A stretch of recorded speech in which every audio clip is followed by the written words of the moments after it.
Apple just wrapped up their September 12th Wonderlust event where they just announced the brand new iPhone 15 and iPhone 15 Pro. And it has a lot of people asking right now, is Apple even trying anymore? Yeah, I have seen this reaction all over the internet, all over Twitter or X or whatever you want to call it nowadays.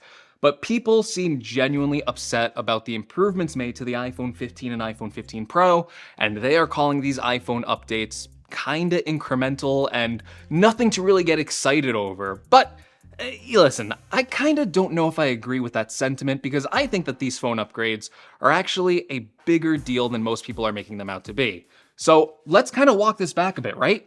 Because I think we have to take everything in context. Now, yes, I know, phone upgrades for everyone, whether it's Apple, Samsung, Google, who else is left in the US phone market at this point? Sorry, LG. But phone upgrades year over year have been getting smaller and smaller, more incremental, more incremental. These are very mature products at this point, right? The original iPhone launched in 2007, so we're not gonna get revolutionary new changes every single year, and I feel like it's silly to kind of expect that at this point. But, also in context, you have to look at the previous phone upgrades and judge them based on that. And I think this year, with the normal iPhone 15, I actually think like it looks like a pretty good upgrade, especially when you consider that last year we got the iPhone 14, which was pretty much an iPhone 13. Like it literally didn't even really get a chip upgrade. It came with the same A15 chip as the iPhone 13. But look at this iPhone 15. It's getting a lot of nice upgrades here. So it is getting the dynamic island from the 14 Pro. It's getting the 48 megapixel camera system from the 14 Pro. It's getting the A16 chip from the 14 Pro. So it is kind of like a cheaper version of the 14 Pro, but it does have some cool like software features as well. Like Apple is now kind of doing like this automatic portrait mode feature. So whenever you take a picture, apparently the depth data is going to get baked into portrait mode, which I like because I feel like the iPhone has so many camera modes on it now that you kind of forget to switch to them. And then sometimes it's like, well, do I really want this shot to be a portrait mode shot or a regular shot? And it's kind of nice to be able to decide after the fact rather than decide, in that moment, like, oh, which kind of photo do I want this to be? So things like that, I am all in favor of. And also things they're doing with that 48 megapixel camera system seem to be really cool this year. So apparently there's like a new 24 megapixel mode. Instead of downsampling that 48 megapixel sensor to a 12 megapixel shot, it'll bring that up to like a 24 megapixel shot. So that's really cool too.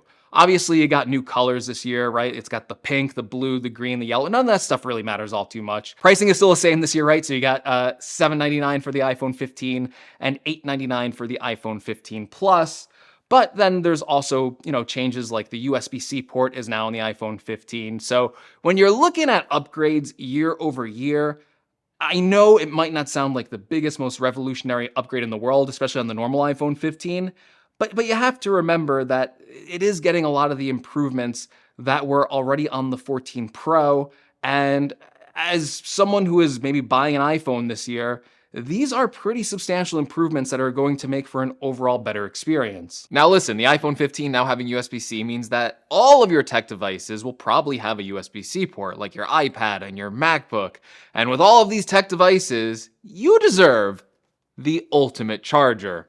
Thankfully, Ugreen has the ultimate charging solution that will eliminate all of these charging bricks with the Ugreen Nexode 300-watt 5-port charger. How is Ugreen doing this? Well, by implementing their GaN technology, they're able to shrink down and condense all of these power bricks into a portable package of a single power brick weighing at just 1.85 pounds, with 2 of their GaN Fast 3 chips for smart charging each device at the correct wattage. That means you can fast charge a 16-inch MacBook Pro from 0% to 56% within 30 minutes. And then fast charge another 14-inch MacBook Pro and a MacBook Air all at the same time with enough power left over to still fully fast charge your iPhone 15 Pro and even an Apple Watch Ultra.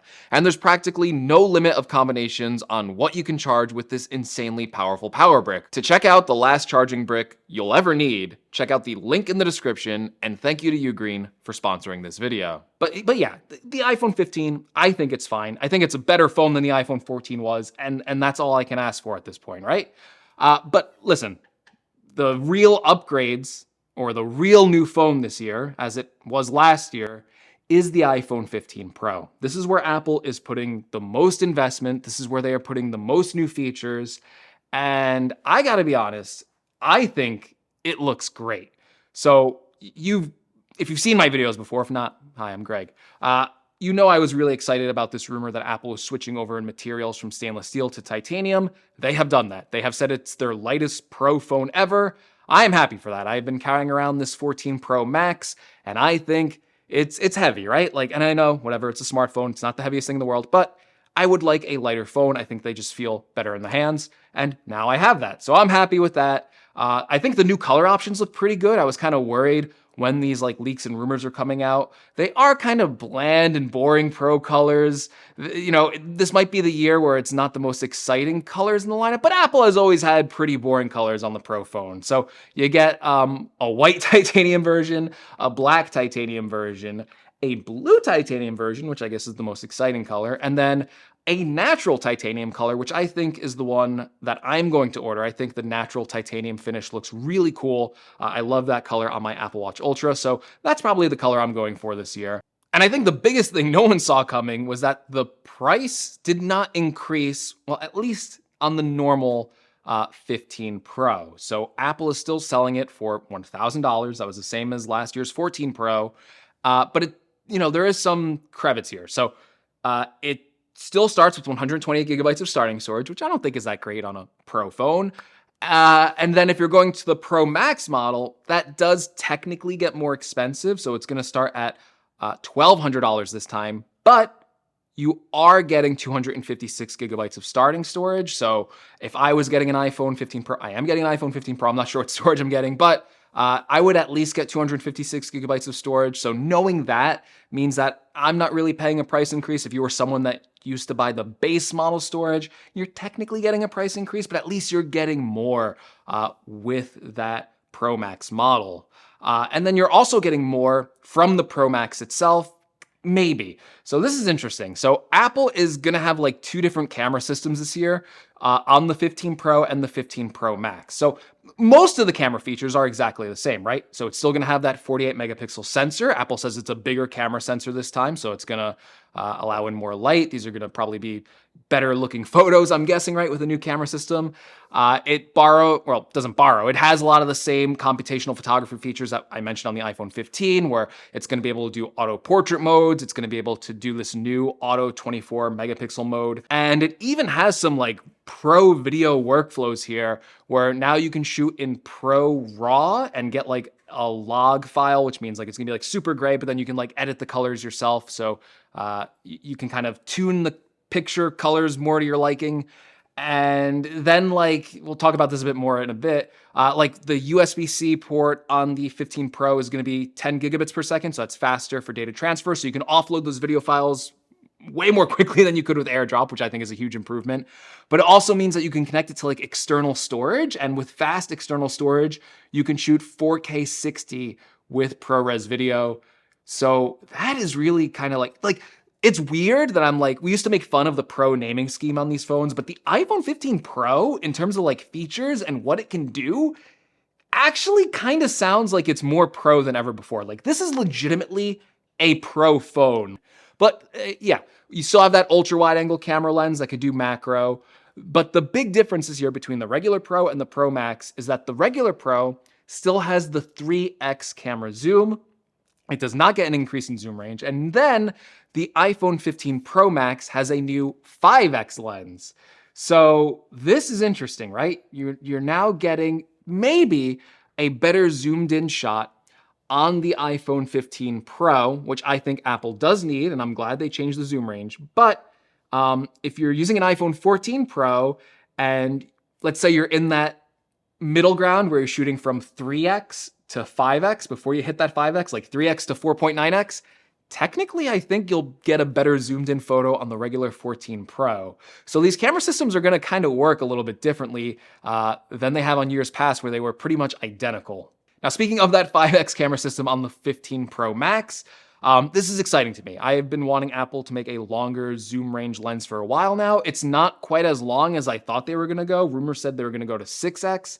And then it's not even really that long if you compare it to Android phones, like the S23 Ultra, which I reviewed earlier this year, has a 10x native zoom lens.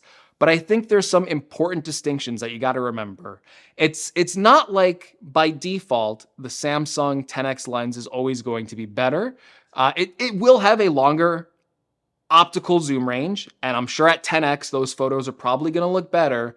But I think the thing to remember here, and Apple kind of mentioned this in their press conference, is everything has trade-offs, right? So when you look at that Samsung 10x lens, the aperture on it, and that's like the thing that opens up to allow in more light, well, it can't let in as much light. I believe it's like a 4.9 aperture or somewhere around there. This iPhone 15 Pro has a 5x lens, but the aperture is a 2.8 aperture. That is much faster than Samsung. Basically what I'm saying is it remains to be seen how good this 5x lens is gonna be. I think there's gonna be trade-offs like most things, but ultimately I think it sounds like, at least with the specs they were quoting with the camera lens, that this 5x is gonna take some pretty good photos and it's gonna reach farther than the 3x. So I'm excited for that. I think I'm going to pick up a 15 Pro Max just because of that extended zoom range and, of course, better battery life, which I always appreciate. But I didn't even talk about like everything, right? Like there's still more to cover. So the action button is something new on the iPhone 15 Pro. It's not coming to the normal 15.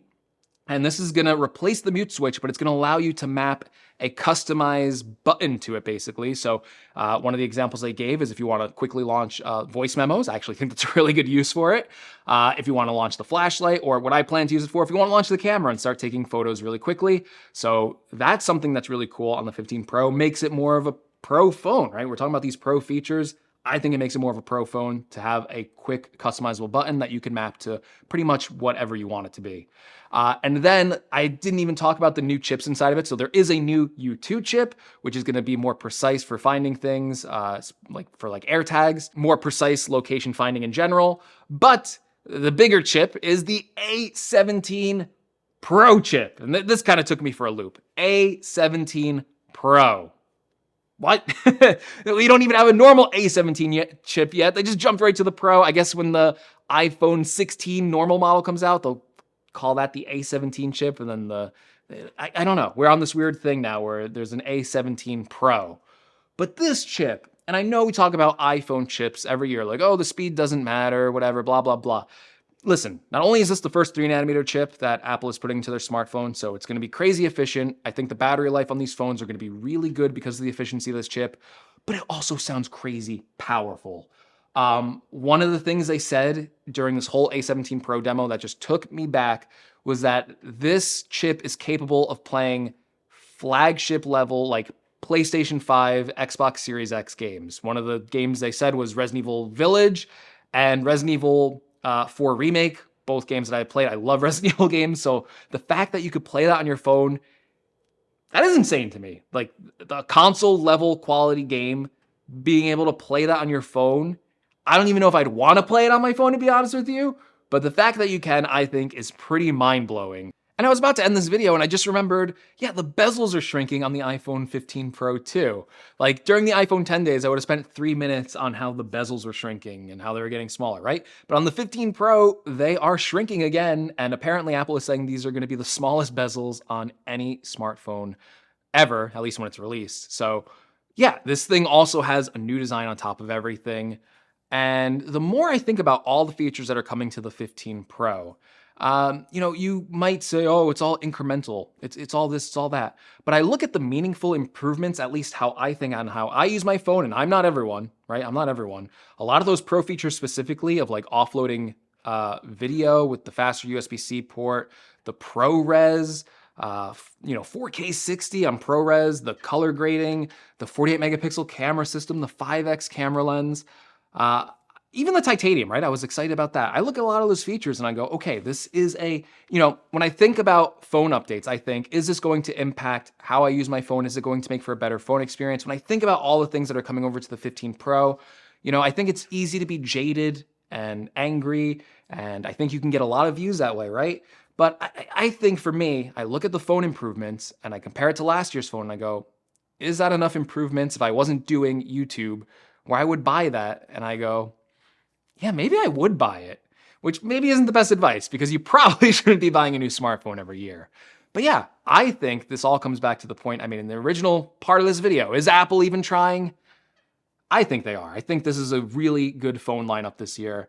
I think, last year you can make the argument the regular iPhone 14, why would you even buy that? Maybe you'd buy the 14 Plus because it was something new. But at least with the iPhone 15, you're getting a lot of new features that made the 14 Pro such a good phone. And now with the 15 Pro, Apple is just taking that to the next level. This A17 Pro chip, again, I'm really excited for us. Someone that plays video games, it's kind of crazy that, maybe I'll live, once this phone comes out, I'll live in a world where it's like, oh, it's coming out on PS5, Series X, and iPhone? What? That's crazy to me. So yeah, I'm really excited for the iPhone 15 Pro, but of course, I gotta reserve judgment until it comes out, right? I'm not gonna do a review on it when I don't even have it in hand. So if you wanna see a future review video on the iPhone 15 Pro, or just any future coverage of Apple's event or whatever products they were releasing, like the new Apple Watch Series 9, Apple Watch Ultra 2, the USB-C earbuds, yeah, I know you're excited for those. Make sure you're subscribed to the channel. If you like this video, it's a jumbling mess, so you probably didn't. But if you did, give me a sympathy like. And as always, thank you so much for watching. Subscribe. I'll see more of you soon. I can't even finish this video. So I'll see you in the next one. Take care, everyone.